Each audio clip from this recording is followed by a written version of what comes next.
যাপন করো না অর্ধেক জীবন, গ্রহণ করো না অর্ধেক মরণ। যদি নীরব থাকো তবে নীরবতায় বেছে নাও, যদি কথা বলো তবে শেষ পর্যন্ত কথা বলে যাও। ঠিক যেমন বিগত বছরগুলোতে অনেকেই বাধ্য হয়ে থেকেছেন নীরব, চেয়েও বলতে পারেননি অনেক না বলা কথা। যে কথা যায়নি বলা, সে কথাগুলোই সময় হয়েছে বলার। এসএটিভির এই প্ল্যাটফর্মে কথা বলবেন আপনি, শুনবে গোটা বিশ্ব। আর এই আয়োজনে আপনাদেরকে আমন্ত্রণ জানাচ্ছি আমি বাপ্পি খান।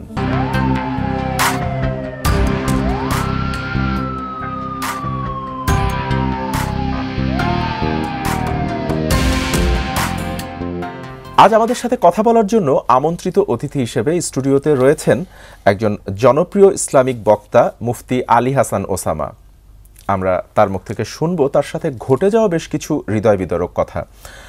জনাব আলী হাসান ওসামা, আমি শুরুতেই আপনাকে স্বাগত জানাচ্ছি আমাদের স্টুডিওতে। কেমন আছেন? আলহামদুলিল্লাহ, আল্লাহ তাআলা ভালো রেখেছেন। ধন্যবাদ এসএটিভি পরিবারকে। আমি শুরুতে আপনার কাছে যেটি জানতে চাই যে আপনার নামটি, আমি যেটি বলছিলাম মুফতি আলী হাসান ওসামা, এবং এই নামের জন্য আপনাকে বেশ বিড়ম্বনায় পড়তে হয়েছে বিগত সময়গুলোতে, সেটা যদি একটু সংক্ষেপে বলেন। আমরা গ্রেফতার হওয়ার পর থেকে জেল থেকে মুক্ত হওয়া পর্যন্ত প্রতিটা ধাপে ধাপে এমন কোনো জিজ্ঞাসাবাদ নেই যেখানে আমাকে নাম নিয়ে স্পেসিফিকভাবে প্রশ্ন করা হয়নি। বিশেষ করে সর্বশেষ যেদিন জেল থেকে মুক্ত হলাম সেদিন পর্যন্ত বারবার শুধু তারা জিজ্ঞাসা করছিল যে আপনার নাম ওসামা কেন। তা আমি হেসে বলছিলাম যে নাম ওসামা কেন, এই প্রশ্নটার হেতু কি, প্রশ্নটাই তো স্পষ্ট না। তো তারা বলছিল যে এটা আসলে কোনো কোড নেম কিনা, বা ওসামা বললে তো আমরা বুঝি ওসামা বিন লাদেন, আপনার নামটা আসলে তার দিকে ইঙ্গিত করে এবং এই দেশে তার কোনো প্রতিনিধিত্ব বোঝাচ্ছে কিনা। আমি বললাম এই যে ওসামা শব্দ শুনলেই কল্পনায় শুধু ওসামা বিন লাদেন ভেসে আসা, এটাই তো ইসলামের ব্যাপারে একটা অজ্ঞতা এবং মূর্খতার প্রমাণ। কারণ ওসামা শব্দ শুনলে তো ভেসে আসা দরকার আল্লাহ রসুল সাল্লাল্লাহু আলাইহি ওয়াসাল্লামের নাতির কথা। আমরা সবাই জানি রাসূলুল্লাহ সাল্লাল্লাহু আলাইহি ওয়াসাল্লামের এক পালক পুত্র ছিলেন যার নাম যায়েদ রাদিয়াল্লাহু আনহু। সেই যায়েদ রাদিয়াল্লাহু আনহু পুত্রের নাম হলো উসামা, যার ব্যাপারে সহিহ বুখারী এবং মুসলিমের হাদিসের মধ্যে আছে আল্লাহ রসুল বলেন যে আমাকে ভালোবাসে সে যেন উসামাকেও ভালোবাসে, মান আহাব্বানি ফালিউহিব্বা উসামা। এমনকি আল্লাহ রসুল এটাও স্পষ্ট বলেন যে দুনিয়ায় যত মানুষ আছে এর মধ্যে আমার নিকট সবচাইতে যারা বেশি প্রিয় তাদের ভেতরে উসামা হলো অন্যতম। এই হাদিসটাও সহিহ বুখারীতে আছে। তো আমি তাদেরকে বারবার ক্লিয়ার করেছি যে এই উসামা এবং হাসান, আলী, এই তিনটা শব্দ আল্লাহ রসুল সাল্লাল্লাহু আলাইহি ওয়াসাল্লামের সঙ্গে জড়িত আছে। আলী রাদিয়াল্লাহু তাআলা আনহু তিনি আল্লাহ রসুলের একদিকে চাচাতো ভাই আর একদিকে তার জামাতা। হাসান রাদিয়াল্লাহু আনহু আল্লাহ রসুলের নাতি। উসামা রাদিয়াল্লাহু আনহু তিনিও পালক পুত্রের ছেলে এবং যাকে বলা হতো হিব্বুর রসুল, রসুলের প্রিয় নাতির অন্তর্ভুক্ত। হ্যাঁ, এখন হুসাইন নামটাও যদি থাকতো তাহলে আরও বেশি নামটা পূর্ণাঙ্গ হতো, সার্থকতা পেত। কিন্তু হাসান এবং হুসাইন দুটো এক নামের ভেতরে আনলে এটা সাধারণত একটু অন্যরকম শোনা যায়। কিন্তু ওসামা নামটা মানে ওসামা বিন লাদেন, মানে তারা কি এটার সাথে সম্পৃক্ত করেছে? তারা সম্পৃক্ত করেছে এটার কারণে আসলে এই পশ্চিমের থেকে যে ইসলামোফোবিয়া সারা দুনিয়া ছড়িয়ে গিয়েছে এবং ইসলামকে একটা টেরোরিজমের ধর্ম হিসেবে উপস্থাপনের তাদের যে একটা প্ল্যান আছে এবং ওয়ার এগেইনস্ট টেরর বা ওয়ার অন টেরর নামে বিগত দিনে তারা যে মিশন পরিচালনা করেছে, এটার কারণে আমার কাছে মনে হয়েছে যারা আমাদেরকে জিজ্ঞাসাবাদ করেছে ওরা ব্রেইন ওয়াশড। এদের মাথার মধ্যে এটাই ঢুকে গেছে যে উসামা শব্দের মধ্যেই সমস্যা আছে, এই কারণে নাম নিয়ে বারবার বিড়ম্বনা। আপনি কথা বলার একটি পর্যায়ে বলছিলেন যে জেল থেকে বের হওয়ার পরে এই যে আপনি জেলে গিয়েছিলেন, আপনি একজন জনপ্রিয় ইসলামিক বক্তা, এরপর আপনাকে জেলে যেতে হয়েছিল, ঠিক কি কারণে, কোন অপরাধে আপনাকে জেলে যেতে হয়েছিল এবং কোথা থেকে গ্রেফতার হয়েছিলেন, কতদিন জেলে থাকতে হয়েছে, বিষয়টা যদি একটু পরিষ্কার করেন। আমি গ্রেফতার হয়ে 2021 সালের ঐতিহাসিক 5ই মে। আমরা জানি 2021 সালে নরেন্দ্র মোদী বাংলাদেশে আগমনকে কেন্দ্র করে হেফাজতে ইসলামের সাথে তৎকালীন প্রশাসন এবং সরকারের ব্যাপক একটা ঝামেলার সূত্রপাত হয় এবং সেটাকে কেন্দ্র করে একে একে আলেমদেরকে ব্যাপকভাবে গ্রেফতার করা হয়। তো অধিকাংশ আলেমকে মার্চ এবং এপ্রিলের মধ্যে গ্রেফতার করে ফেলা হয়েছিল। তখনই আমরা বিভিন্ন দিক থেকে খবর পাচ্ছিলাম যে মাঠে ময়দানে বিশেষ করে যারা ওয়াজ মাহফিল করে এবং প্রতিবাদী কণ্ঠস্বর, এমন কাউকে বাদ রাখবে না, তারা সবাইকে কোনো না কোনো মামলার মধ্যে জড়াবে। এমনকি আমাদেরকেও যে তারা মামলার মধ্যে নিয়ে গ্রেফতার দেখালো, আমি যতদিন পর্যন্ত রিমান্ডে ছিলাম কাউন্টার টেররিজমের অফিসে, সেখানেও দেখতাম যে তারা নিজেরাই আমাকে কথা প্রসঙ্গে বলতো যে আপনার নামে অন্তত 1 ডজন মামলা আমাদের কাছে এমন আছে যার কোনোটাতে আপনাকে আমরা দেখাতে পারি। তো আমরাও কনফিউজ ছিলাম যে কোনটাতে আপনাকে দেখাবো, কিন্তু মন্ত্রণালয় থেকে, এবং তারা নাম নিয়ে বলেছে স্বরাষ্ট্র মন্ত্রণালয় থেকে আপনাদের নামের তালিকা এসেছে, আপনাদেরকে গ্রেফতার দেখাতেই হবে। সুতরাং কোন মামলায় দেখালাম এটা মুখ্য না, আমরা দেখাতে বাধ্য ছিলাম। কিন্তু মূল অপরাধটা আসলে অপরাধটা তারা দেখিয়েছে যেটা দুঃখের বিষয় ছিল এটা, আমি যতদিন রিমান্ডে ছিলাম আমি নিজেও জানতাম না যে আমাকে কোন মামলায় এখানে গ্রেফতার দেখানো হয়েছে। আমার এখনও মনে পড়ে, আমাকে প্রথম যখন ম্যাজিস্ট্রেট কোর্টে দাঁড় করানো হলো, ম্যাজিস্ট্রেটের সামনে এক হিন্দু ভদ্রলোক ছিলেন ম্যাজিস্ট্রেট, তিনি আমাকে জিজ্ঞাসা করলেন যে আপনার কোনো কথা আছে কি না আত্মপক্ষ সমর্থনের জন্য। যেহেতু আমার পরিবারও জানতো না আমাকে গ্রেফতার করে কোথায় আনা হয়েছে, আমি কোথায় আছি, তো আমার কোনো লয়ারও ছিল না, তো আমাকে সুযোগ দিয়েছিল আত্মপক্ষ সমর্থনের। আমি শুধু বলেছিলাম যে অনুগ্রহপূর্বক আমাকে এটা জানান যে আমাকে কোন মামলা এখানে শো করা হয়েছে, কারণ আমি বারবার যারা আমাকে জিজ্ঞাসাবাদ করছিল তাদেরকেও রিকোয়েস্ট করেছি, তারাও আমাকে বলছে না, বারবার বলছে সময় হলে জানতে পারবেন। তো আমি আত্মপক্ষ সমর্থন করতে চাইলে আগে তো আমার জানতে হবে যে আমাকে কিসের জন্য এখানে দাঁড় করানো হয়েছে। তো আমি এটা দাবি করতে পারি যে আমি কোনো বেআইনি কাজ করিনি এবং এখানে দাঁড় করানোর মতো কোনো উপযুক্ত কারণ আমার ভেতরে বিদ্যমান নেই। তারপরও যেহেতু দাঁড় করিয়েছে, এখানে আসলে আমার তাদেরকে জালিম বলে আখ্যায়িত করা ছাড়া দ্বিতীয় কিছু এখানে কি তাহলে আমরা ধরে নিতে পারি যে বিগত সময়গুলোতে আমরা যেমন দেখেছি যে দাড়ি টুপি থাকলেই বা আল্লাহওয়ালা যে লোকজনগুলো ছিল তাদের অনেককেই এমন নির্যাতনের শিকার হতে হয়েছে, আপনার ক্ষেত্রেও কি এমনটা হয়েছে বলে আমার কাছে যেটা মনে হয়েছে পুরো জিজ্ঞাসাবাদের সময়তে, আমি যেহেতু রমজানের পুরো শেষ দশকের উল্লেখযোগ্য সময় এবং ঈদের দিনও রিমান্ডে ছিলাম, তাদের জিজ্ঞাসাবাদে বারবার স্পষ্ট হয়েছে যে আমাদের এই নামের তালিকা আসা থেকে শুরু করে সব কিছুর পেছনে প্রত্যক্ষভাবে ভারতীয় গোয়েন্দা সংস্থা জড়িত ছিল। এবং জিজ্ঞাসাবাদের মধ্যে আমি এটার আলামত পেয়েছিলাম, আমাকে জিজ্ঞাসাবাদ করা হতো চোখ বেঁধে এবং হাত দুটো পেছন দিক থেকে হাত করা পরিয়ে, যাতে করে হাত দিয়ে আমি চোখ খুলতে না পারি। তো আমার এখনো মনে পড়ে একদিকে অফিসার জিজ্ঞাসাবাদ করছে এবং আমি ওই ক্যামেরার ক্লিকের আওয়াজ শুনতে পাচ্ছিলাম, মানে শুরুতে শেষে, এবং ওপার থেকে এক লোক যার কথা স্বাভাবিক আমাদের বাংলাদেশিদের মতো না, ওপার বাঙালিদের মতো কথাবার্তা, তার সাথে লাউড স্পিকারে কথা বলছিল। সে ওদিক থেকে প্রশ্ন শিখিয়ে দিচ্ছিল, তিনি বারবার জিজ্ঞাসা করছিলেন এবং এরপর তিনি আবার তাকে জানাচ্ছিলেন। আবার ওদিক থেকে বলল যে ফরেন্সিক রিপোর্ট হাতে পেয়েছে কিনা, বলল না, ডিভাইসগুলো ফরেন্সিকে গিয়েছে, ল্যাবে আছে, এখন আমরা রিপোর্ট হাতে পাইনি। তো সব শেষ করার পর আমি জিজ্ঞাসা করেছিলাম যে উনি কে, ওনাকে তো বাংলাদেশি মানুষ মনে হচ্ছে না কথাবার্তায়। বলল না, উনি কলকাতার একজন পুলিশের ঊর্ধ্বতন কর্মকর্তা। তো এগুলো থেকেই আরও বিভিন্ন আলামত থেকে আমাদের কাছে মনে হয়েছিল এবং আমাকে যেই মামলায় গ্রেফতার দেখিয়েছিল যে আমরা বাংলাদেশের 4 জন আলেম, আমি মুফতি আমির হামজা, মুফতি হারুন ইজহার এবং মাওলানা মাহমুদ গনবী, এই 4 জনের বক্তব্য শুনে একটা ছেলে নাকি অনুপ্রাণিত হয়ে সংসদ ভবন এই আধুনিক যুগে তরবারি নিয়ে নাকি সে হামলা চালাতে চেয়েছে। তো এতটা হাস্যকর একটা মামলা ছিল যেটা পুরো বাংলাদেশের মানুষেরই হাস্যরসের কারণ হয়েছে, কারণ সংসদ ভবনের মতো একটা সুরক্ষিত এরিয়া, সেখানে কেউ তরবারি নিয়ে হামলা চালাতে আসবে, সেই তরবারির কোনো ছবি নেই এবং কোনো একটা সিসিটিভি ফুটেজ নেই, কোনো প্রত্যক্ষদর্শী নেই, ভিত্তিহীন একটা ব্যাপার। এবং এইখানে এই যে মুফতি হারুন ইজহার আমাদের কেস পার্টনার ছিলেন, তিনি তো একাধিকবার মিডিয়ায় এটা স্পষ্টভাবে বলেছেন এবং আমরা শুনেছি ইতিমধ্যে তিনি মামলাও করেছেন যে তাকে সরাসরি ইন্ডিয়ান কর্মকর্তারা তাকে জিজ্ঞাসাবাদ করেছেন, যারা বাংলা বলতেই পারে না, কখনো ইংলিশে কখনো হিন্দিতে তাকে জিজ্ঞাসাবাদ করেছেন। এবং আমাদেরকে এই যে মামলাটা দেখিয়েছে এ কারণে, যে ছেলেটাকে দিয়ে পুরো নাটকটা সাজিয়েছে, নাম সাকিব, আমি এর আগে কখনো তাকে দেখিও নি, তো আমরা দেখতাম যে তাকে দিয়ে এটা যে সাজিয়েছে এবং দেশের উল্লেখযোগ্য 4 জন আলেমকে এই মামলায় গ্রেফতার দেখিয়েছে, এতে সে এতটা ডিপ্রেশনে ভুগছিল, আমাদের চোখের সামনে সে 4 বার আত্মহত্যার চেষ্টা করেছে। প্রথমবার যখন তাকে কেরানীগঞ্জ কেন্দ্রীয় কারাগারে পাঠানো হয়, আমরা প্রথমবার দেখেছিলাম যে সে গলায় ফাঁসি দিয়ে, অর্থাৎ গলায় দড়ি লাগিয়ে আত্মহত্যার চেষ্টা চালিয়েছে। দড়ি তো আর পাইনি, ওই কাপড়গুলোকে পেঁচিয়ে দড়ি বানানোর চেষ্টা করেছে। দ্বিতীয়বার দেখেছি যখন আমাদেরকে কাশিমপুর কারাগারে পাঠালো, কোয়ারেন্টাইনে 14 দিন রাখলো, সে সময় সে চুপিচাপে খাবার দাবার বন্ধ করে দিয়েছে, রাতেও ঘুমাতো না, সারা রাত কাঁদতো। 3 নম্বরবার সে ওষুধ খেয়ে ফেলেছিল, একসাথে জ্বরের ট্যাবলেট 12টা না 13টা একসাথে খেয়ে ফেলেছিল, যদিও পরবর্তীতে বমি করায় ডিসকানেক্টে কেটে গিয়েছিল।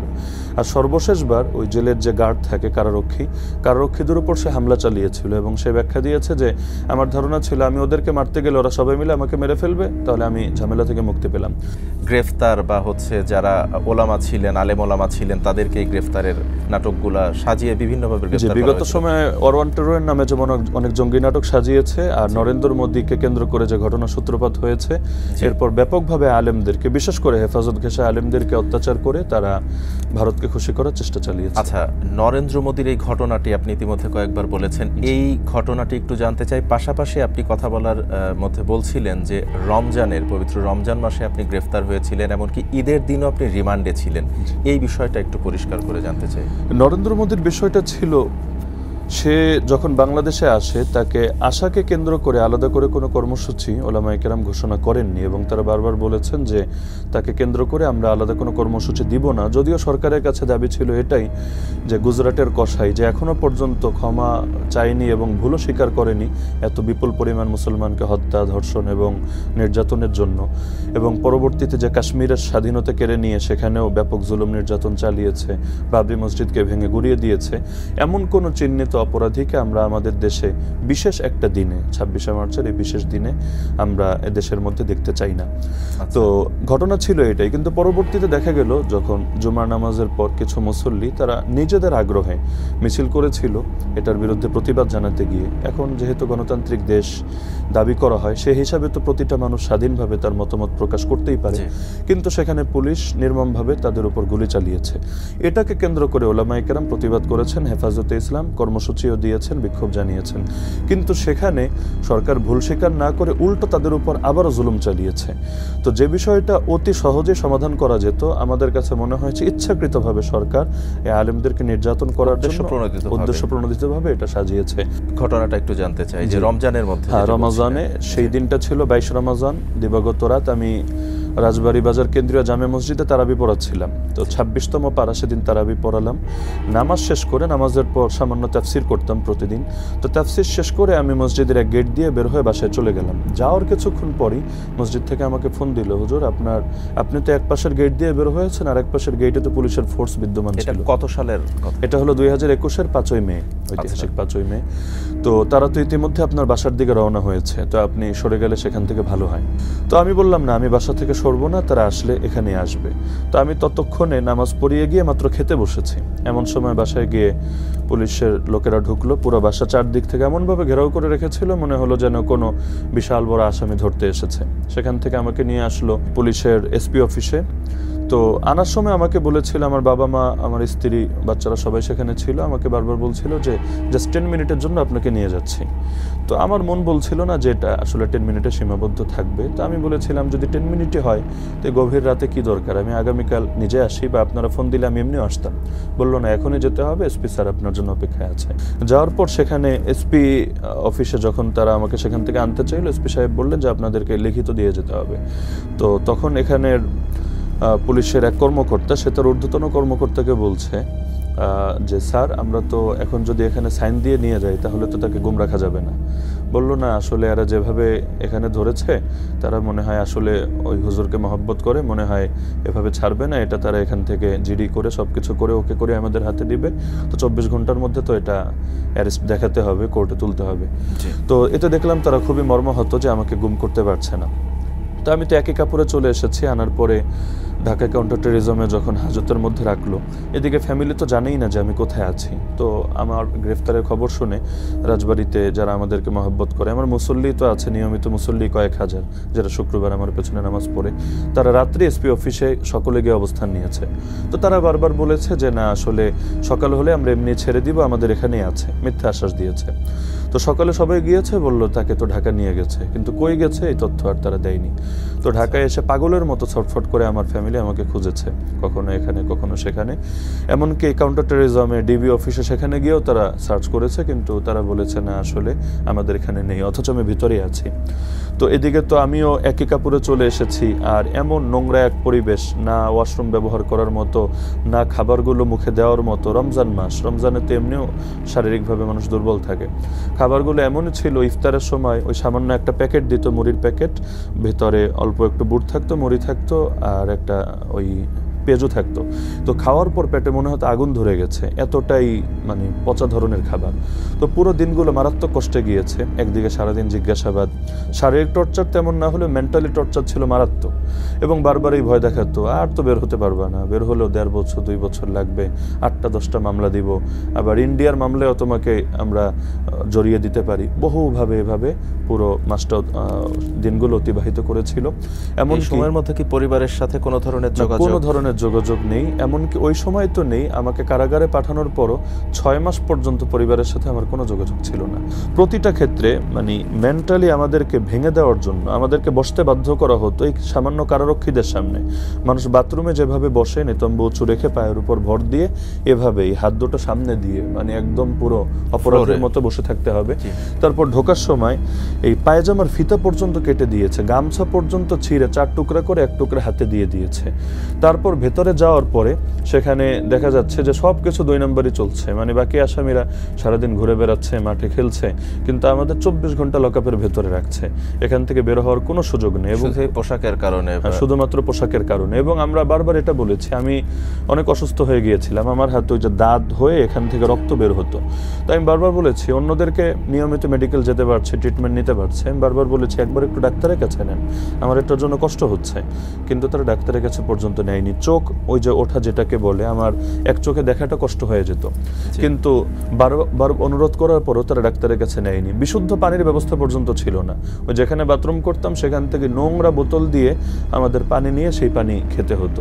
দর্শক বুঝতেই পারছেন কথা শুনে যে বিগত সময়গুলোতে শুধুমাত্র দাড়ি টুপি থাকার কারণে বা এই পোশাকের কারণে এই আল্লাহওয়ালা লোকদেরকে বা যারা আলেম ছিলেন তাদেরকে কি পরিমাণ নির্যাতনের শিকার হতে হয়েছে। আমরা আরও বেশ কিছু অজানা কথা শুনবো, তার আগে যাব ছোট্ট একটি বিরতিতে।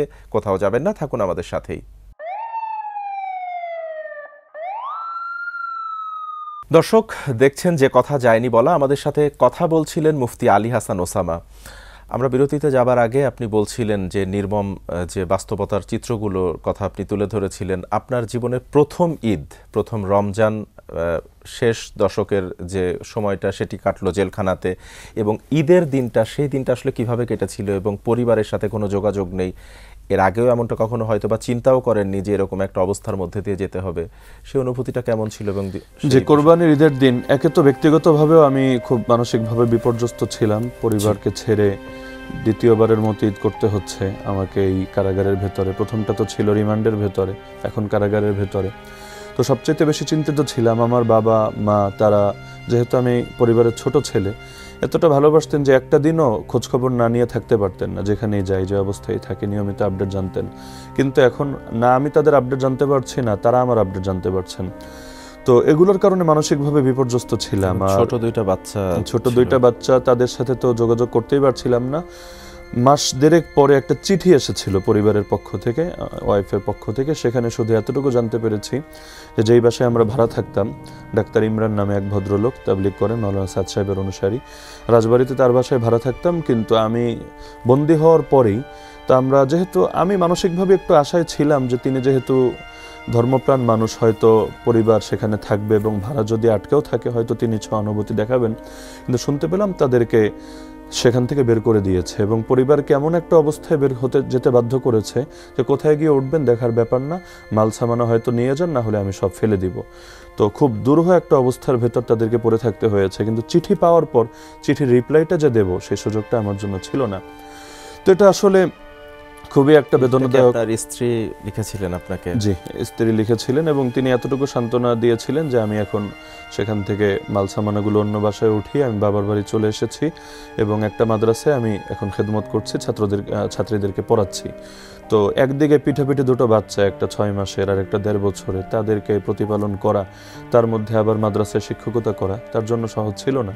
কিন্তু আমি যে আমার অনুভূতিটা জানাবো এই সুযোগটা আমার দিক থেকে ছিল না। এবং পরিবারের উপার্জনক্ষম ব্যক্তি তো আপনিই ছিলেন। হ্যাঁ, এছাড়া সেই ক্ষেত্রে তখন আসলে কি অবস্থার মধ্যে দিয়ে তাদেরকে খুবই করুণভাবে আসলে দিন কাটাতে হয়েছে। কারণ আমি যেহেতু নিজে উপার্জন করতাম, তো আমি এদিকে বন্দী, আর ওদিকে আমার বাবা তিনি কিছুটা সাপোর্ট করতে চেয়েছিলেন, কিন্তু স্ত্রী বারবার বলছিলেন যে না, আমাদের দরকার নেই, আলহামদুলিল্লাহ, আপনি যদি না দেন এটা আমাদের জন্য ভালো হবে। তো বারবার দিতে চাইলেও তিনি শুধু এড়িয়ে যেতেন এবং তিনি বোঝাতেন না মাদ্রাসা থেকে যা পাচ্ছি তা দিয়ে আলহামদুলিল্লাহ আমার চলে যাবে।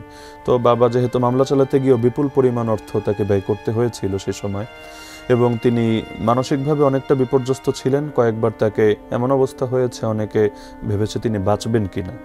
কারণ সবচাইতে বেশি ঝামেলা হতো যেটা যে তিনি কোনো দুয়ারে দৌড়ে দৌড়েও দেখা যেত সেখান থেকে আশ্বাস পাচ্ছেন না। আমাকে পরবর্তীতে শুনিয়েছেন যে বার কাউন্সিলের সভাপতি ছিলেন আওয়ামী লীগেরই এক কর্মী, তিনি বড় আশা নিয়ে তার কাছে গিয়েছিলেন, শুনতে পেয়েছিলেন যেহেতু দলীয় লোক তিনি দাঁড়ালেই যে কোনো মামলা সহজে জামিন হয়ে যায়।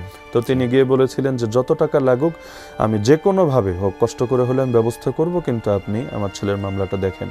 তো তখন বলেছিল কি মামলা, তো কাগজপত্র দেখার পর বলেছিল যে যদি ধর্ষণ মামলা নিয়ে আসতো, যদি 100টা ধর্ষণও করতো অথবা এক ট্রাক মদ নিয়েও ধরা খেত, আমি এটা একদিনে ছাড়িয়ে দিতে পারতাম, আমি যাওয়া লাগবে না, আমি যদি আমার পিএসকে পাঠিয়ে দিই, অধীনস্থ কাউকে পাঠিয়ে দিই, ব্যাস মামলা এটা সমাধান হয়ে যাবে। কিন্তু যে মামলা নিয়ে এসেছেন আমরা কিছুতেই মামলা নিয়ে দাঁড়াতে পারবো না, এটা নিয়ে দাঁড়ালে আমার দলীয়ভাবে ঝামেলা হবে। তো আমার বাবা কষ্ট পেয়ে ওই অনেকের সামনেই বলেছিলেন যে আল্লাহর গজব পড়বে আপনাদের উপরে, একজন আলেমের সামনে কিছু করতে পারেন বা না পারেন এমন কথা কিভাবে বলেন, ধর্ষণ মামলা হলেও ছাড়িয়ে দিবেন, তারপর মাদক মামলা হলেও ছাড়িয়ে দিবেন, কিন্তু আপনারা একজন আলেম, আপনারাও বুঝতে পারছেন যে নিরপরাধভাবে শুধুমাত্র প্রতিহিংসার শিকার হয়ে বন্দী হয়েছেন, তার পক্ষে কিছু করবেন না। তো আমাদেরকে ওই অনশন করতে হয়েছিল সেদিন যে আমরা ঈদের দিনও কোনো কিছু খাবো না যদি না আমাদেরকে ঈদের নামাজ একসাথে পড়তে দেন, সবাইকে দেখা সাক্ষাৎ করতে দেন। অবশেষে দীর্ঘ আন্দোলনের পর তারা আমাদেরকে এতটুকু অনুমতি দিয়েছে। এরপর একাধিকবার অনশন করতে হয়েছে। কারাগারে যেহেতু অন্য কোনো আন্দোলনের সুযোগ নেই, মিছিল মিটিং সভা সমাবেশ কিছুই চলে না, আমাদের আন্দোলন বা দাবি আদায়ের একমাত্র মাধ্যমে ছিল অনশন। এবং এই অনশনগুলোতেও তারা খুঁজতো যে কেউ লিড দিচ্ছে কিনা, যদি কোনোভাবে লিডারকে শনাক্ত করতে পারতো অনেক নির্যাতন করত। যেমন আমাদের এক কেস পার্টনার মাওলানা মাহমুদ গুনবী, একবার তারা সন্দেহ করলো যে সে মনে হয় অনশনে লিড দিচ্ছে, তো তাকে এত নির্যাতন করেছে, মারতে মারতে তার পাগুলো ফেটে পা থেকে রক্ত বের হচ্ছিল। একজন আলেম হওয়ার পরও কারাগারের ভেতর এভাবে তাকে নির্যাতন করেছে। তো আমরা চেষ্টা করতাম যে কোনো অনশন হলেও যাতে লিডার তারা শনাক্ত করতে না পারে।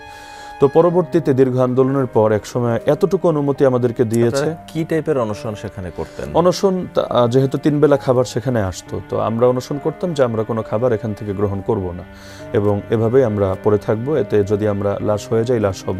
বাহিরেও তো যোগাযোগের কোনো সুযোগ ছিল না।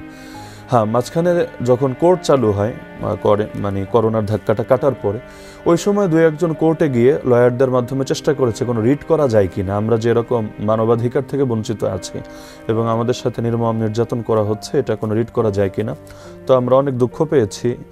আমাদের বাংলাদেশের উল্লেখযোগ্য কিছু লয়ার, যার মধ্যে বড় বড় ব্যক্তিও আছে, আমি তাদের নামগুলো নিয়ে এখানে তাদেরকে লজ্জিত করতে চাচ্ছি না, কিন্তু আমার এই কথা শুনলে তারা আশা করি নিজের অপরাধবোধে ভুগবেন। তাদেরকে অনুরোধ করা হয়েছে, তারা বলেছেন আমরা আপনাদের পক্ষে দাঁড়িয়ে নিজেদের ইমেজকে আমরা নষ্ট করতে পারবো না। তো আমাদের আসলে এটা করার সুযোগ ছিল না। হ্যাঁ, মাঝখানে একবার খবর কিভাবে যেন বাইরে লিক হয়েছে, কিছু বিক্ষিপ্ত সংবাদপত্রের মধ্যে খবরটা এসেছিল। ওই আসার পরে আলহামদুলিল্লাহ আমাদের সহজ হয়েছে। মানে সাংবাদিকরা চাইলে আসলে অনেক মাজলুমের অনেকভাবে সহযোগিতা করতে পারে। তো ওই খবরগুলো আসার কারণে প্রচুর পরিমাণ সাংবাদিকরা কল দিচ্ছিল সেই জেলারকে, সুপারকে, যেটা তারা আমাদেরকে পরবর্তীতে বলেছে। তো পরবর্তীতে আমাদের এতটুকু দাবি আদায় হয়েছে, সপ্তাহে 1 দিন আমাদেরকে মেডিকেল ট্রিটমেন্টের সুযোগ দিত, মেডিকেলে নিয়ে যেত দল বেঁধে, আবার ওষুধপত্র যা আছে তা সহকারে ফিরিয়ে দিত। আবার বিশুদ্ধ পানিটারও ব্যবস্থা হয়েছে। আবার দিনে একটা নির্দিষ্ট টাইম, খুবই সামান্য টাইম, ওই বিল্ডিংয়ের এরিয়ার ভেতরে একটু হাঁটা চলার সুযোগটা হয়েছে। আপনার একটা বক্তব্যে আমি শুনেছিলাম যে আপনি বলেছিলেন যে চিৎকার করে বলার পরে অজুর পানিও পর্যন্ত দেয়া হতো না। এই বিষয়টা প্রথম যেদিন আমরা কাশিমপুর কারাগারে ঢুকি, তো ঢোকার পর আমাদেরকে তখন প্রথম যেদিন যেই রুমগুলোতে নিয়ে রাখে, তখন কোয়ারেন্টাইনের নামে আসলে খুব প্রহসন হতো। একবার জেল চেঞ্জ হলে 14 দিন পর্যন্ত কোয়ারেন্টাইনের নামে আলাদা বিচ্ছিন্ন ফেলে রাখতো। তো কাশিমপুর কারাগারে এক কোনার বিল্ডিংয়ের নিচতলায় আমাদেরকে সবাইকে নিয়ে রাখলো। তো একে তো আমরা যখন গিয়ে ঢুকলাম খাবার দাবার পেয়েছে, কিন্তু এরপর থেকে যখন আমাদেরকে লক আপ করে দেওয়া হলো, কিছুক্ষণ পর থেকে আর পানি পাচ্ছি না আমরা। সারা রাত পানি ছাড়া আমরা ছটফট করছি, না হুজু ইস্তেঞ্জা করা যাচ্ছে, না নামাজের কোনো ব্যবস্থা আছে। তো এসা পর্যন্ত আমরা কষ্ট করে এভাবে চালিয়ে গেলাম। কিন্তু সারাটা রাত একে তো মশা ছিল এত বেশি, আমার জীবনে কখনো একসাথে এত বেশি মশা দেখার সুযোগ হয়নি। তো কোনো ঘুমানোর 1 সেকেন্ডের জন্য আমরা ঘুমাতে পারিনি। তো ভাবছিলাম যে একটু পর মনে হয় পানি আসবে, এভাবে ভাবতে ভাবতে রাত শেষ হলো। ফজরের সময় দেখলাম যে আশপাশের বিল্ডিং থেকে তারা ঠিকই পানি পাচ্ছে, কিন্তু এখানে কোনো পানি নেই। তা কারারক্ষীকে ডেকে বললাম, এই যে আমরা সারা রাত কষ্ট দিলেন, অন্তত একটু খাওয়ার পানি তো দরকার, একটু আমরা নামাজ আদায় করবো, এর জন্য তো পবিত্রতার পানি দরকার। বললো আমাদের এটা দায়িত্ব না। তো তখন আমি দিলে খুব কষ্ট পেয়ে বলেছিলাম যে আল্লাহ তাআলার গজব পড়বে আপনাদের উপরে, এই যে আচরণ করলেন ইনশাআল্লাহ একদিন এটার জন্য শিক্ষা হবে। তো এই কথাটাকেও তারা আরো মাইন্ডে নিয়েছে এবং অন্যদের কাছে খারাপভাবে উপস্থাপন করেছে। দুঃখের বিষয় ছিল যে কারারক্ষী নয়তো সে তার দায়িত্ব নাও হতে পারে বা সে তার কথাটা বলেছে, পরবর্তী দিন সকালে কাউকে জেলে নিলে পরবর্তী দিন সকালে ওখানে একটা কেস টেবিল আছে, সেখানে জেলার সুপার বসে, সবার নাম এন্ট্রি হয়। তো সেখানে যখন বসানো হলো আমাদেরকে জেল সুপার জিজ্ঞেস করলো আপনাদের কোনো অসুবিধা হচ্ছে কিনা, সমস্যা আছে কিনা। তখন আমি দাঁড়িয়ে বললাম যে সারা রাত একে তো এত মশার কামড়, 1 সেকেন্ডও ঘুমাতে পারিনি, আর এখানে পানি তো আমরা মোটেও পাইনি। আমাদেরকে সান্ত্বনা তো দিলই না, উল্টো টিটকারি মেরে বলল যে মশার কামড় খেলে তো ভালো, তাহলে না ঘুম হলে সারা রাত তাহাজ্জুদ পড়বেন, জিকির করবেন, আপনাদের মোল্লাদের জন্য তো এটাই অনেক বড় পাওয়া, তাহলে আপনাদের এটা নিয়ে বলার কি দরকার আছে। তবে এতটুকু তিনি করেছেন, ওই জায়গাটা পরিবর্তন করে অন্য জায়গায় দিয়েছেন যেখানে অন্তত পানিটা পেয়েছি। তো মশার সমাধান না হলেও পানিটা পাওয়াই আমাদের জন্য বিরাট কিছু ছিল। তো মাঝে মাঝে মানে অবাক লাগছিল যে আবু গারিব গুয়ান্তানামো কারাগারের ইতিহাসগুলো বইয়ে পড়তাম আগে, কিন্তু এর কিছু নমুনা দেখার সুযোগ এই বাংলাদেশে আধুনিক যুগে এসে আমাদেরকে হয়েছে, যেটা আমার কাছে মনে হয় যে সকল ধরনের সভ্যতার গণ্ডি অতিক্রম করে এই ফ্যাসিবাদীদের চূড়ান্ত অসভ্যতার একটা রূপ জাতির সামনে স্পষ্ট করেছে। আপনাকে কতদিন এই জেল জীবন পার করতে হয়েছে? প্রায় 1 বছর। 22 রমজান গ্রেফতার হলাম, পরবর্তী বছরের 1 রমজান জেল থেকে বের হয়ে কাশিমপুর গেইটে ইফতার করলাম, প্রায় 1 বছর। অর্থাৎ 1 রমজানে গ্রেফতার হয়ে পরের রমজানে আপনি মুক্ত হয়েছেন। আচ্ছা, এই যে আপনার এই দীর্ঘ যে সময়টা, এই সময়টার মধ্যে প্রতিটা দিনই আপনার নিশ্চয়ই জীবনের সবচেয়ে খারাপ মুহূর্তগুলো কেটেছে, পরিবারের কথা মনে হয়েছে, সেখানে অনেক নির্যাতনের শিকার হয়েছেন। এর মধ্যেও কি উল্লেখযোগ্য কোনো বিশেষ দিনের কথা মনে পড়ে যেটি এখনো মনে দাগ কেটে আছে বা আপনাকে এখনো কাদায় ভেতরে? আমাদের আসলে অনেকগুলো ঘটনা এমন ছিল যে ঘটনাগুলো চিরকাল হয়তো মনের মধ্যে দাগ কেটে রাখবে। আমাদের চোখের সামনে একাধিক মানুষকে ফাঁসিতেও নিয়ে ঝুলানো হয়েছে। তাদের যে শেষ দিনগুলো যেগুলো আমরা চোখের সামনে দেখতাম এবং তাদের জামুল পরিবর্তন, এগুলো অন্তরে চিরকাল রেখাপাত করবে।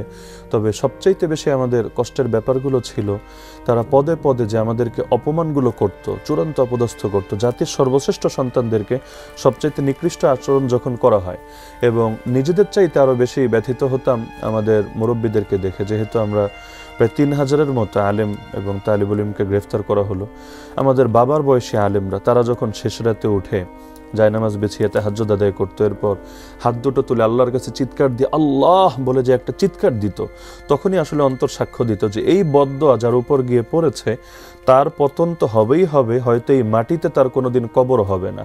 এবং পরবর্তীতে ফ্যাসিস্টদের যে পরিণতি হয়েছে, আমি মনে করি এগুলো সেই মাজলুমদের বদদোয়ার ফসল। কারণ আল্লাহ তাআলা কবুল যদি না করেন কোনো আন্দোলনই সার্থক হয় না। তো মাজলুমদের বদদোয়া এরা এমনভাবে অর্জন করেছে, আমার দিল বলে কখনোই এরা আর ঘুরে দাঁড়াতে পারবে না। তো যতবারই কারাগারের স্মৃতিগুলো মনে পড়ে, ওই অপমানগুলো এবং সেগুলোর প্রেক্ষিতে এই যে মুরব্বী আলেমদের যে একটা বদদোয়া, এগুলো খুব কাদায়। হ্যাঁ, তবে অনেক কষ্টের ভেতর একটা প্রাপ্তি ছিল। মানুষ যখন প্রচণ্ড বিপদে পড়ে যায় এবং ডানে বামে তাকালেও দেখে যে আসলে কেউ তাকে সাহায্য করার মতো নাই, তখন আল্লাহর উপর যে ভক্তি এবং আস্থা জন্মায় এবং ইবাদতে যে স্বাদ আলাদা করে পাওয়া যায়, এটা আসলে কোনোভাবেই ভাষায় প্রকাশ করা সম্ভব না। একদিকে নিজেরাও পেরেশানিতে, এবং আমরা যারা কারাবন্দী ছিলাম সকলের কমন অভিজ্ঞতা, আমাদের চাইতে বেশি কষ্ট ছিল আমাদের ফ্যামিলিরা। কারণ তারা প্রতিটা মুহূর্তে এক অনিশ্চয়তায়, আদৌ বের হতে পারবে কিনা, কবে পারবে, এবং প্রতিটা ধাপে ধাপে পেরেশান করা হতো। আমি জামিন পাওয়ার 40 দিন পর আমাকে কারাগার থেকে ছেড়েছে। এই পুরো টাইমটা জুড়ে তারা বিভিন্নভাবে চেয়েছে কোনোভাবে রাখা যায় কিনা। তো এই যে সময়গুলো একটা অনিশ্চয়তা, এর ভেতরে যে আল্লাহ তাআলার সঙ্গে একটা অন্তরের যে সম্পর্ক হতো, আমরা মনে করি এটা আমাদের জন্য বড় একটা প্রাপ্তি।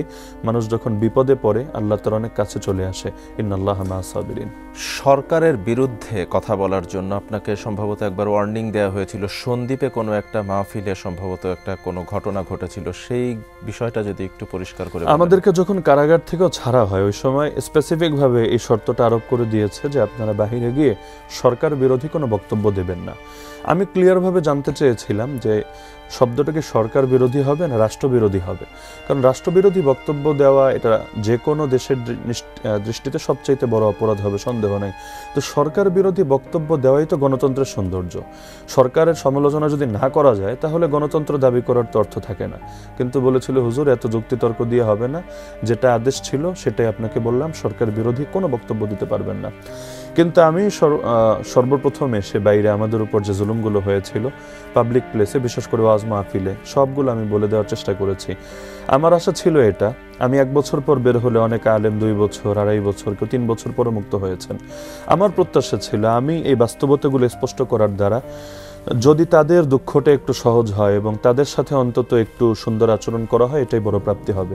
এগুলোর কারণে বের হওয়ার পর আমি আবার রোশনালে পড়ে যাই এবং বারবার আমাকে বিভিন্নভাবে হয়রানি করা হয়। মানে আপনি টার্গেটে ছিলেন? টার্গেটে ছিলাম। মৌলভীবাজার, আমার বাড়ি সিলেটে, আমাদের বিভাগের একটা জেলায় হলো মৌলভীবাজার। এই পুরো জেলায় আমি কোনো মাহফিলে অংশগ্রহণ করতে পারতাম না। দিনাজপুর গোরে শহীদ একটা ময়দান আছে, বিশাল মাঠ, এখানে লক্ষ লক্ষ মানুষ ঈদের নামাজ আদায় করে। সেখানে সব ওলামায়ে কেরাম মিলে মাহফিলের আয়োজন করেছেন। সেখানেও তারা বলেছে যে খবরদার আলী হাসান ওসামা আসলে মাহফিলে হবে না, আর তাকে মাইনাস করে যাকে এনেই করেন মাহফিল করতে সমস্যা হবে না। রংপুর বিভাগে সবচাইতে বড় নামি দামি প্রতিষ্ঠান জুম্মাপাড়া মাদ্রাসা, সেখানে মাহফিলে দাওয়াত ছিল। আমি ঢাকা থেকে ফ্লাই করে সৈয়দপুর এয়ারপোর্টে গিয়ে নামলাম। পুরো এয়ারপোর্ট পুলিশ ঘেরাও করে ফেলেছিল। তাদের বক্তব্য ছিল যদি 1 পা বাইরে দেন আপনাকে গ্রেফতার করা হবে। আমি বললাম এটা কেমন কথা, আমি মেহমান হয়ে এসেছি, দাওয়াতে এসেছি, হ্যাঁ আপনারা কোনো শর্ত দিতে পারেন কিন্তু বের হলে গ্রেফতার করবেন, এটা আসলে কোন আইনের নজরে পড়ে। বললো এত কথা চলবে না, নিজের টাকায় টিকিট কেটে আবার ঢাকায় ব্যাক করেন। তো ঢাকায় ব্যাক করে যখন আমি এয়ারপোর্ট অতিক্রম করেছি, ওই অতিক্রম করার সময় এক পুলিশ জিজ্ঞাসা করে ওদিকে তথ্য জানিয়েছে, এরপর নাকি তারা সৈয়দপুর এয়ারপোর্ট থেকে ছড়েছে। তো সন্দ্বীপ যাওয়ার পর যেটা হলো, সন্দ্বীপ ওই একটা মাদ্রাসার মাহফিল ছিল, আগেও আমি গিয়েছি, এর আগেও 2 বছর সেখানে গিয়েছি।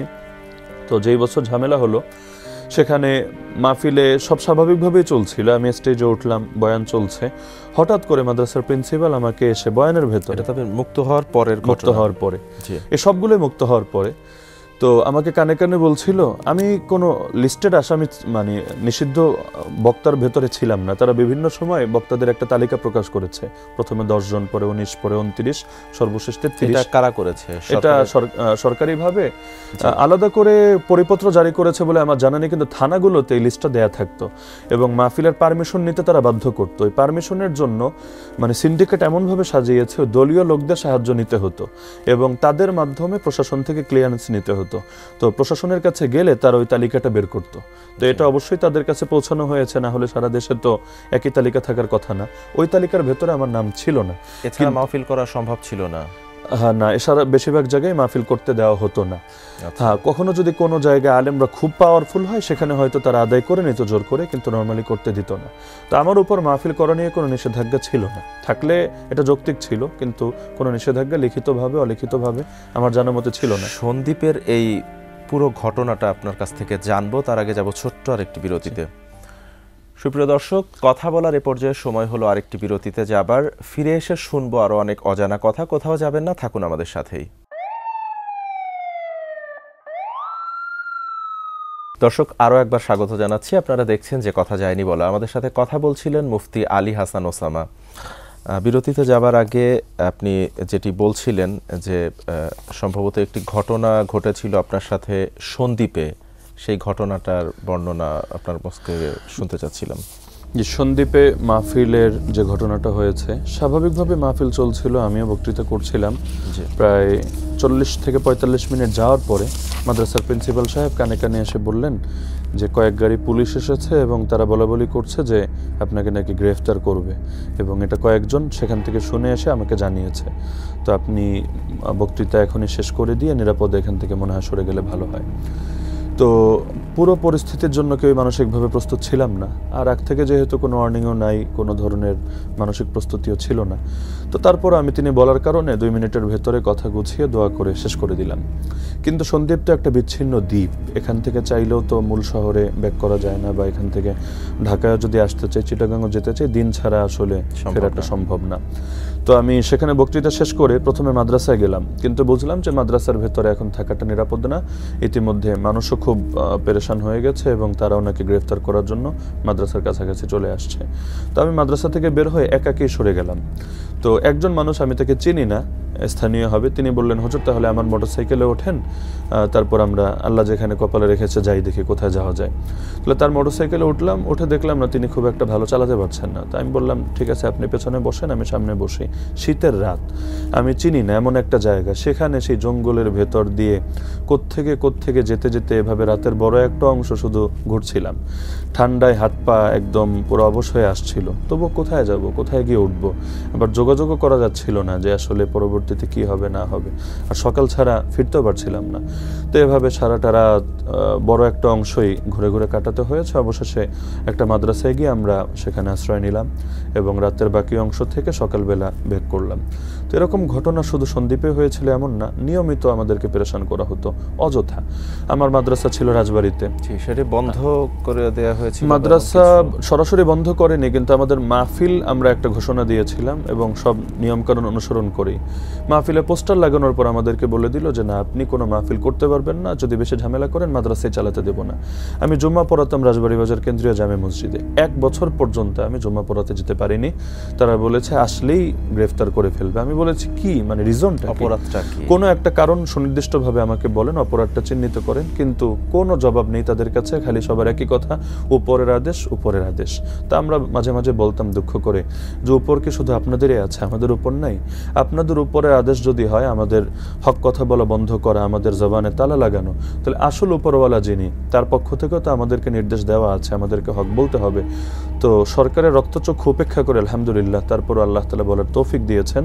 তো যতদিন পর্যন্ত বাংলাদেশ থেকে ফ্যাসিবাদ দূর হয়নি, আওয়ামী লীগ দূর হয়নি, পুরো টাইম এমন কোনো দিন নাই, রাত নাই যেই দিন আমাদেরকে পেরেশানি করতে হতো না। বিশেষ করে পরিবারের একটা ব্যাপার আসলে এখনো খুবই কাঁদায়, সেটা হলো আমি যখন কারাগারে ছিলাম সে সময় বাচ্চারা যেহেতু একদম ছোট ছিল, তারা তো আমাকে বলতে গেলে তেমন একটা স্মরণে থাকার কথা না, কিন্তু যেহেতু মোবাইলের ভেতর ইউটিউব খুললেই হাজার হাজার বয়ান ছিল, তারা মাঝে মাঝে এগুলো তাদের মা বা অন্যরা ছেড়ে দেখাতো, তারা শুনতো। বয়ানগুলো সামনে আসলেই তারা খুব নাকি এক মনে শুনতে থাকতো এবং হঠাৎ রাতে ঘুমের ভেতর বাবা বাবা বলে কেঁদে উঠতো। তো এই যে বাচ্চাদের বাবা বাবা বলে কেঁদে ওঠা, এটা তো যদি আমার দেখার সুযোগ হয়নি, কিন্তু বের হওয়ার পরে দেখতাম রাতের বেলাও কোনো একটা অ্যাম্বুলেন্সও যদি বাসার সামনে দিয়ে যায়, এই ছোট বাচ্চাগুলো তারা রাতের ভেতরে হঠাৎ ঘুম থেকে লাফিয়ে উঠছে, না বাবা বাবা বাবা, মনে হয় পুলিশ আসছে নিয়ে যাচ্ছে। অর্থাৎ মানসিক ট্রমা তাদেরকে এমনভাবে সবসময় একটা করে রাখতো। এবং আমার স্ত্রী পর্যন্ত বের হওয়ার পরও দেখেছি দীর্ঘদিন পর্যন্ত তারা স্বাভাবিক না। আবার আমাদেরও তো বের হওয়ার পরেও এখনো পর্যন্ত আমি পরিপূর্ণ সুস্থ না। বের হওয়ার পর তো লম্বা একটা সময় পর্যন্ত মাথায় ঠিকভাবে কাজ দিত না। আমরা জেলের ভেতরে দেখতাম জানা জিনিসগুলো ভুলে যাচ্ছি, কারণ আমি এখনো জানি না, স্পষ্ট না। আমার আগে বাবরি চুল ছিল, বড় বড় চুল ছিল, কারাগারে যাওয়ার পর দেখা যাচ্ছে সব চুলগুলো ধীরে ধীরে পড়ে যাচ্ছে, সেই বাবরি আমি এখনো রাখতে পারি। খাবারের সাথে কোনো কিছু মেশানো হতো? আমরা এরকম তথ্য পেয়েছি, কিন্তু সুনিশ্চিত না হয়ে এই অকাট্য দাবি আমি করব না। তবে এরকম বহু সূত্রে আমরা শুনেছি যে এমন কিছু নাকি মিশায়, যার কারণে শারীরিক ক্ষতিও হয়, পাশাপাশি মানুষের শারীরিক শক্তিও নষ্ট হয়ে যায়, যার কারণে যারা লম্বা সময় কারাগারে থাকে তাদের জন্য পুরো জীবনটা এক ধরনের আসলে আযাবে পরিণত হয়ে যায়। এই যে কোনো অপরাধ না করেও বা রাষ্ট্রদ্রোহী কোনো অপরাধ না করেও আপনাকে যে দীর্ঘ প্রায় 1 বছর জেল জীবন পার করতে হয়েছে, মাঝে শুধু একটি চিঠি পেয়েছেন আপনার স্ত্রীর, যেটি আপনি বলছিলেন, বের হবার পরে এমন কি জানতে পেরেছিলেন যে পরিবার আসলে ওই দীর্ঘ সময়টা আসলে কি অবস্থার মধ্যে দিয়ে গেছে এবং আসলে তাদের সাথে কি হয়েছে? কারাগারের শেষের দিকে একেবারে বের হওয়ার 3-4 মাস আগে ফোন করার সুযোগ আমি পেয়েছিলাম, তাও সরাসরি দেয়নি, আমাদের কয়েকজনের নামে আলাদা নিষেধাজ্ঞায় দিয়ে রেখেছিল, তারা কোনোভাবেই ফোন করার সুযোগ পাবে না, সাপ্তাহিক যে 10 মিনিট করে দেওয়া হয়। কিন্তু একবার তারা বলল যে নতুন নতুন আসামি যারা এসেছেন তারা নাম জমা দেন, আপনাদেরকে নতুন করে আবার তালিকাভুক্ত করা হবে। ওই সময় যদিও এটা মানে চিন্তা করলাম যে কোনোভাবে সুযোগ না পাওয়ার চাইতে অন্তত এভাবে ট্রাই করে দেখি সুযোগ পাওয়া যায় কিনা, তখন নথিভুক্ত হওয়ার সুযোগ হয়েছিল। তো ওই সময় ফ্যামিলি যেটা করতো আসলে দুঃখের কথাগুলো জানাতো না, কিন্তু বের হওয়ার পর পুরো হালতটা জানতে পারলাম। সবচাইতে বেশি যেটা জানতে পেরেছি যে আমি যাওয়ার পর পুরো টাইম জুড়েই অল্প কিছুদিন বাদে আমার দুইও ছেলে নিয়মিত অসুস্থ হয়েই থাকতো। দেখা যাচ্ছে কখনো দুজনই অসুস্থ, কখনো একজন সুস্থ হচ্ছে আর একজন অসুস্থ হচ্ছে। ডাক্তারও দৃশ্যমান তেমন কোনো কারণ খুঁজে পেত না, কিন্তু তারা বারবার বলতো মনে হয় যদিও ছোট বাচ্চা, কিন্তু তাদের ওই রক্তের টান, তাদের ভেতরে এক ধরনের পোড়া এবং তারা আত্মিকভাবে কষ্টে থাকে। আমি বের হওয়ার পর আলহামদুলিল্লাহ এখন পর্যন্ত তারা সুস্থ, কিন্তু এই পুরো টাইম জুড়ে অসুস্থ থাকার কারণে তাদের স্বাস্থ্যগুলো ভেঙে, আমি কারাগারে যাওয়ার আগে যেরকম দেখেছি, আসার পর আমার চিন্তাই কষ্ট হচ্ছিল। মনে হচ্ছিল প্রথমে ইয়ামানের সেই দুর্ভিক্ষ কবলিত শিশুদের মতো একদম পুরো হাড্ডিসার হয়ে গিয়েছে। আর এদিকে ওয়াইফ মাদ্রাসায় পড়িয়ে প্রতি মাসে সামান্য, অতি সামান্য, মহিলা মাদ্রাসায় এমনিও আসলে খুব কম বেতন দেওয়া হয়, তার মধ্যে তাকে 5,000 টাকা মাসিক মাত্র সম্মানী দেওয়া হতো। ওই 5,000 টাকা ফ্যামিলির পেছনে ব্যয় না করে আমার জন্য পুরোটা কারাগারে পাঠিয়ে দিত, যাতে করে আমি সেখানে কিছুটা জেলের খাবার যেহেতু খাওয়ার মতোই ছিল না, অন্তত 3 বেলা আমি কিনে খেতে পারি। এই জিনিসগুলো আমি জেনেছি পরে। এত কষ্ট করেছে, বিপুল পরিমাণ ঋণী হয়ে গেছে, মানুষের কাছ থেকে সাহায্যও নিতে চায় নাই কোনোভাবে, এবং দুঃখ কষ্টগুলো তেমনভাবে কাউকে বুঝতেও দেয় নাই। হ্যাঁ, যারা আমাদের কাছের ছিলেন, আপনজন ছিলেন, অনেকে বিভিন্ন সময় হাদিয়া দিয়েছেন, এগুলো দিয়ে ফ্যামিলিটা চলতে হয়েছে। কিন্তু বাকি দেখা যেত সেই কষ্টের উপার্জনগুলো, এই ছোট 2টা বাচ্চা অসুস্থ, কিন্তু উপার্জনের টাকাগুলো বেশিরভাগ সময় আমাদেরকে কারাগারে পাঠিয়ে দিত। ছোট 2টা বাচ্চাকে রেখে তাদের সামনে থেকে আপনাকে নিয়ে যাওয়া হলো, 10 মিনিটের কথা বলে 1টা বছর পার হয়ে গেল। এই যে দীর্ঘ সময়টা আসলে আপনি কি ভেবেছিলেন যে আপনি আর বের হতে পারবেন বা পরিবারের কাছে ফিরতে পারবেন, সন্তানদের মুখ দেখতে পারবেন? মাঝখানে আমি একবার নিরাশই হয়ে গিয়েছিলাম, কারণ আমার শুনানি যে কত ডজনবার হয়েছে আমি এখন স্মরণও করতে পারবো না। প্রতিবার শুধু পিছাতো আর ডেট পিছাতো, পিছাতে পিছাতে মানুষ যখন একবার আশায় বুক বাঁধে, আবার আশাটা, স্বপ্নটা ভাঙে। ধীরে ধীরে এক পর্যায়ে নিজেকে মানুষ গুটিয়ে নেয়। একদিকে আমার শেষের দিকে এমন মনে হয়েছিল আর মনে হয় বের হতে পারবো না। বিশেষ করে আমার জামিন হয় 2022-এর ফেব্রুয়ারি মাসে। জামিন হওয়ার পর 2জন বিচারকের সম্মিলিত তাদের যে বোর্ড, সেখান থেকে জামিনটা দেয়। কিন্তু এখানে যিনি সিনিয়র ছিলেন, মূলত এটা তারই ইচ্ছা ছিল, যেহেতু একটা অযৌক্তিক মামলা, কোনো প্রমাণ নেই, কোনো এভিডেন্স নেই। কিন্তু যিনি জুনিয়র ছিলেন তিনি আবার আওয়ামী লীগের সমর্থক ছিলেন, তিনি সাইনটা ঝুলিয়ে রাখছিলেন। তো রাখতে রাখতে ফেব্রুয়ারি গেল, মার্চ গেল, এপ্রিলের 3 তারিখ আমি বের হলাম। তো এই যে 40 দিন, এই সময় আমি সবচাইতে বেশি হতাশায় ভুগছিলাম। শেষ পর্যায়ে আমার মনে হচ্ছিল আর মনে হয় এখান থেকে বের হতে পারবো না, এভাবে ঘোরাতেই থাকবে। এক পর্যায়ে হয়তো আল্লাহ না করুক নতুন কোনো মামলা দিয়ে হয়তো আবার এভাবে রাখবে। তো আমি ব্যক্তিগতভাবে আশা ছেড়ে দিয়েছিলাম। আর কখন আওয়ামী লীগের পতন হবে এবং কখন কি হবে না হবে, এগুলো তো আসলে কল্পনা করার মতো অবস্থায় আমরা ছিলাম না। তো মনে হচ্ছিল মনে হয় এখানে লাশ হব, আর ওই বাচ্চারা আর কখনো আমাকে দেখতে পেবে না, সেই লাশ হয়তো তারা আমাকে দেখবে। এই পর্যায়ে আমরা উপনীত হয়ে গিয়েছিলাম। আমরা একবারে শেষ পর্যায়ে চলে এসেছি। আমি সর্বশেষ আপনার কাছে যেটি জানতে চাই, যে এই যে আপনি শুরু থেকেই যে কথাগুলো বলছিলেন যে আপনার এই পোশাকের কারণে, অর্থাৎ আল্লাহওয়ালা লোক যারা, তাদেরকে আমরা দেখেছি বিভিন্ন সময় বিভিন্নভাবেই বিনা কারণেই নির্যাতিত হতে হয়েছে বা এরকম হয়রানির শিকার হতে হয়েছে। এই জায়গাটা থেকে আসলে আমরা বের হতে পারি কিভাবে? যদি আপনার কাছে জানতে চাই যে বর্তমান যে অন্তর্বর্তীকালীন সরকার আছে বা আগামীতে যে নির্বাচিত সরকার যারাই আসুক, আপনার পরামর্শটা কি, সেটা যদি একটু ছোট করে বলেন। আমি এটা নিয়ে 2টা কথা বলবো। 1 নম্বর বিষয় হলো, বাংলাদেশে যদি দিল্লির প্রেসক্রিপশনে পলিটিক্স চলে অথবা ওয়াশিংটনের প্রেসক্রিপশনে পলিটিক্স চলে, তাহলে ইসলামোফোবিয়া এটা থাকবেই থাকবে, এবং আলেম ওলামা এবং আমাদের মতো পোশাকধারী যারা আছে তারা নিয়মিত নির্যাতিত হতে থাকবে। কারণ যেই দেশগুলোর নাম আমি বললাম, তাদের যেহেতু আমরা বিগত ইতিহাস সামনে রাখলে দেখি যে ইসলামকে নিয়ে বা মুসলিমদেরকে নিয়ে তাদের অবস্থান খুব একটা পজিটিভ না, সুতরাং তাদের পক্ষে কেউ যদি দালালি করে তাহলে আমরা বাংলাদেশে খুব ভালো কিছু আশা করি না। দ্বিতীয় বিষয় হলো, ওই ফ্যাসিস্ট এবং রেসিস্ট আমি মনে করি দুটোই জাতির জন্য ক্ষতিকর। ফ্যাসিস্টদেরকে আমরা বিদায় করতে পেরেছি এবং ফ্যাসিজমকে আলহামদুলিল্লাহ অনেকটাই উৎখাত করতে পেরেছি। রেসিজমকেও বিদায় করতে হবে। নির্দিষ্ট কোনো বর্ণ এবং শ্রেণী নিয়ে যদি কারো চুলকানি থাকে, এটাকে রেসিজম বলে। তাহলে এই যে হুজুর দেখলেই কিছু মানুষ আলাদা করে তাকায়, তাদেরকে সমাজের ভিন্ন একটা প্রজাতি মনে করে, নিজেদেরকে এলিট ভেবে তাদেরকে 3rd ক্লাস নাগরিক মনে করে এবং প্রতিটা ক্ষেত্রে তাদের সাথে বৈষম্যমূলক আচরণ করে। আমরা দেখেছি জুলাই আন্দোলনে 70 জন মাদ্রাসার ছাত্র প্রাণ দিয়েছে, কিন্তু তারপরও আমি মনে করি ইসলামপন্থীদের সাথেই সবচাইতে বেশি বৈষম্যমূলক আচরণ করা হয়েছে। বিশেষ করে একটা শ্রেণী আছে, তারা সব সময় সরকারে যে আসুক তাদের কাঁধে ভর করে তারা বিভিন্নভাবে প্রোপাগান্ডা ছড়াতে থাকে ইসলামপন্থীদের বিপক্ষে। তো যদি সরকার মহল এটার ব্যাপারে সচেতন না হয় তাহলে অবশ্যই এই সমস্যাটা চলতেই থাকবে। তা অন্তর্বর্তী সরকারের প্রতি আমার প্রত্যাশা থাকবে। এবং ইতিমধ্যে আমরা দেখতে পাচ্ছি তারা অনেক ক্ষেত্রে ইসলামপন্থীদেরকে কাছে টানছেন এবং বৈষম্যটা দূর করার চেষ্টা চালাচ্ছেন। এটাকে আরও কিভাবে এগিয়ে নেওয়া যায় এবং প্রতিটা ক্ষেত্রে তাদেরকে সমাজের মূলধারার সাথে মিশিয়ে একই রকম তাদেরকে নাগরিক হিসাবে সম্মান এবং মর্যাদা দেওয়া যায়, তাহলে ইনশাআল্লাহ বৈষম্য মুক্ত বাংলাদেশ তৈরি হবে। আলী হাসান ওসামা, আপনার মূল্যবান সময় দেওয়ার জন্য এবং মতামতের জন্য আপনাকে অসংখ্য ধন্যবাদ জানাচ্ছি। আপনাকে অসংখ্য ধন্যবাদ জনাব বাপ্পি খান এবং এসএটিভি পরিবারকে অসংখ্য ধন্যবাদ। মানুষের শরীরে কিছু ক্ষত থাকে যা নিজে থেকেই সেরে যায়, কিন্তু হৃদয়ের যে ক্ষতটা থাকে সেটিকে সারিয়ে তুলতে হয়, নয়তো ভুলে যাওয়াই উত্তম। আর এই শরীরের ক্ষতর মাঝে, দাগের মাঝে জীবনে লুকিয়ে থাকে হাজারো না বলা গল্প, কিন্তু কিছু গল্পের শেষ হয় না কখনো। আমরা জানাতে চাই আপনার সাথে ঘটে যাওয়া নির্মম সেই বাস্তবতার গল্পগুলো। আমরা চাই স্বাধীন সার্বভৌম বাংলাদেশের ধর্ম, বর্ণ, দলমত নির্বিশেষে প্রতিটি মানুষ যেন তার স্বাধীনতায় বাঁচতে পারে, ভয়হীন এবং নিরাপদ জীবন কাটাতে পারে। আপনার সাথে ঘটে যাওয়া যে কোনো ঘটনা এসএটিভির এই প্ল্যাটফর্মে এসে বলতে যোগাযোগ করুন স্ক্রিনে দেয়া নাম্বারে, অথবা মেইল করুন jekothajairibala@gmail.com এই মেইলে।